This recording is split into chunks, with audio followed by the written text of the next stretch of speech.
So Skip Bayless saying that Colorado is Black America's team in sports. How he know?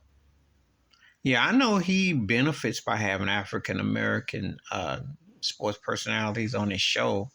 You know, from where he messed up with Shannon Sharp. He's got Keyshawn Johnson, who used to play for SC, and Richard Sherman, NFL player, who went to Stanford, Michael Irvin, University of Miami.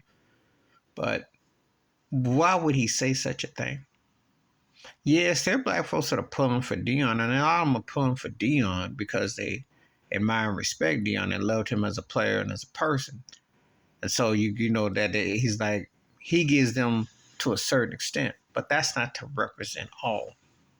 Let me educate this troll and jive turkey hippie on TV.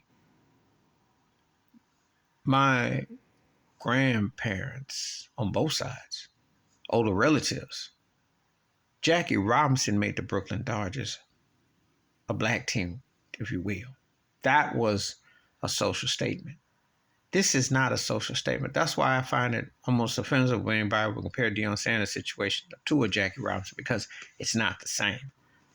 Black man being a coach, when there have been other African American head coaches on that level, is not the same as the first African American to play in professional sports on a professional payday and have to endure what he had to endure.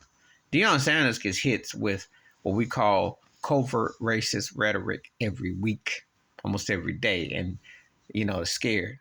Jackie Robinson was facing cats and all kinds of things and all kinds of hate and etc. etc.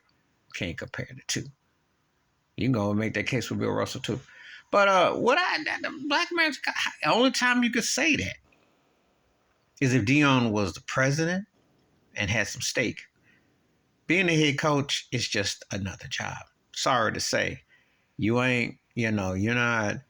They're not tied to saying that, hey, because if they let him go today or tomorrow, what is that? Unless you got some tie into something.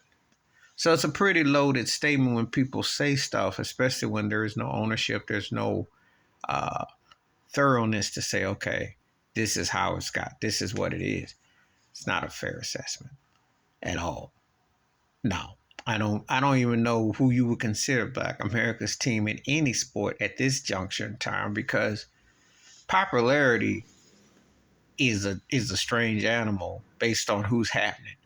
But the people rock caps and rock shirts.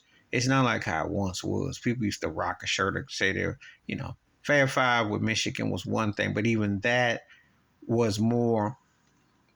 To be honest with you, if I was going back in the day, I say Georgetown had more of a black following even with Michigan, even at their height with the Fab Five. Georgetown had that hook. There's certain places that have that, and it's identified. It ain't identified because of a marquee team. It's the manipulation. Please hit like, subscribe, welcome thoughts, comments. And I do respond. Thank you. Wash your hands. Keep your mind clear. Watch out for another. And share the if you're liking my piece.